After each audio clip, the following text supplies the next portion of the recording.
Assalamualaikum warahmatullahi wabarakatuh. Perkenalkan, nama saya Alia Adriana Pujiarti, mahasiswi dari Politeknik Ketenagakerjaan dengan Prodi Manajemen Sumber Daya Manusia dan nomor induk mahasiswa 10/2021-003. Video ini saya buat untuk memenuhi nilai UAS mata kuliah Manajemen Kinerja yang diampu oleh Bapak Hartanto dan Bapak Abrian Kusuma.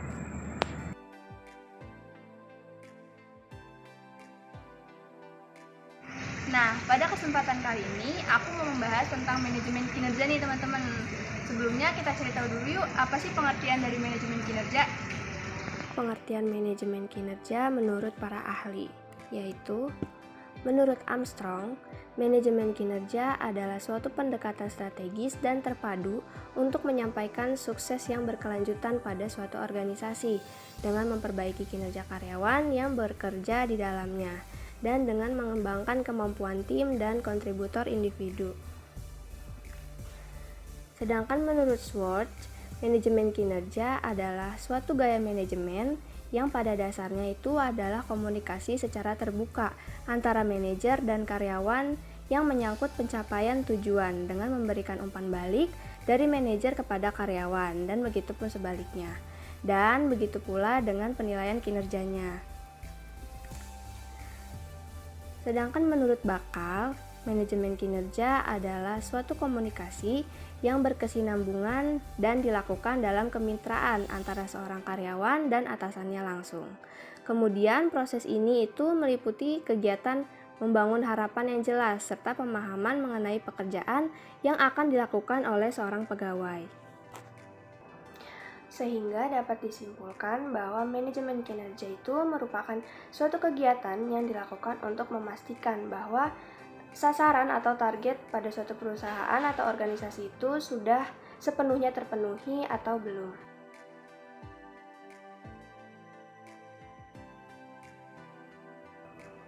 Kemudian, manajemen kinerja juga mempunyai 3 tujuan yang berperan penting, yaitu yang pertama, tujuan sinergik. Tujuan sinergik ini berkaitan dengan berbagai kegiatan karyawan yang berfokus pada tujuan organisasi atau perusahaan, sehingga setiap karyawan dapat mengetahui apa saja sih strategi yang diperlukan untuk mencapai tujuan tersebut. Kemudian yang kedua, tujuan administratif. Tujuan ini berkaitan dengan informasi manajerial kinerja yang diberikan dalam bentuk evaluasi kinerja pegawai. Kemudian yang ketiga, yaitu ada tujuan pengembangan. Tujuan pengembangan ini dilakukan untuk mengembangkan kemampuan setiap pegawai dengan cara memberikan pelatihan dan bisa juga dengan menempatkan posisi karyawan yang sesuai dengan keahliannya.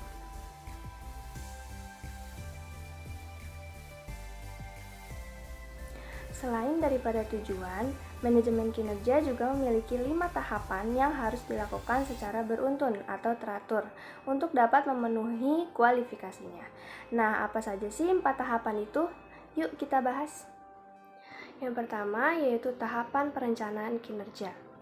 Tahapan ini merupakan tahapan untuk meningkatkan kinerja pegawai dalam mencapai suatu tujuan organisasi atau perusahaan. Mengapa begitu?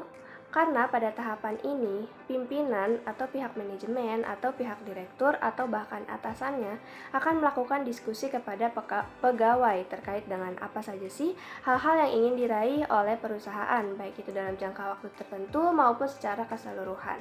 Sehingga hal ini menjadi tahapan yang sangat penting untuk dilakukan oleh karyawan agar setiap karyawan ini memiliki panduan untuk merancang tujuan secara mendetail. Tahapan perencanaan juga memiliki beberapa tujuan, yaitu yang pertama, menentukan visi organisasi untuk tenaga kerja. Kedua, untuk menetapkan tujuan yang realistis dan dapat dicapai. 3. Meningkatkan kinerja dan komunikasi kepada keseluruh tim organisasi. Yang keempat, meningkatkan standar yang handal untuk mengukur kinerja dan membuat perubahan yang diperlukan. Kelima, memfasilitasi budaya feedback yang aktif. Keenam, meningkatkan kepuasan kerja dan mempromosikan hubungan yang sehat di sekitar tempat kerja atau lingkungan kerja. Kemudian, apa saja sih langkah-langkah dasar dalam menyusun perencanaan kinerja? yaitu yang pertama dengan menetapkan tujuan atau seperangkat tujuan, baik itu tujuan organisasi maupun tujuan individu. Kemudian yang kedua, dengan mendefinisikan situasi pada saat ini. Dan yang ketiga, mendefinisikan hal-hal yang dapat membantu dan menghambat tujuan-tujuan tersebut.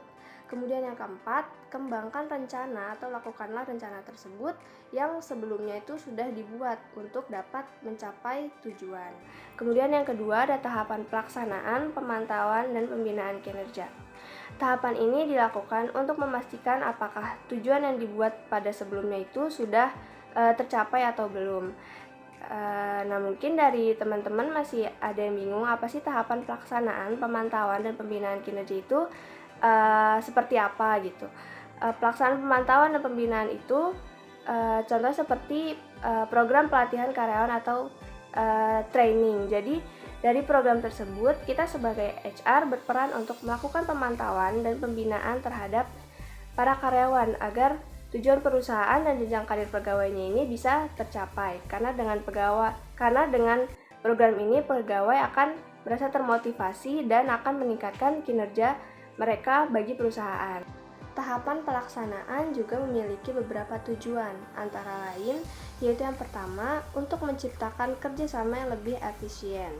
Yang kedua, untuk mengembangkan kemampuan dan keterampilan para staf. Ketiga, untuk menumbuhkan rasa memiliki dan menyukai terhadap pekerjaan yang sedang dikerjakannya. Kemudian yang keempat, dengan mengusahakan atau menciptakan suasana lingkungan kerja yang dapat meningkatkan motivasi dan prestasi kerja staf. Yang kelima, dengan membuat organisasi berkembang secara dinamis. Kemudian yang ketiga ada tahapan penilaian kinerja.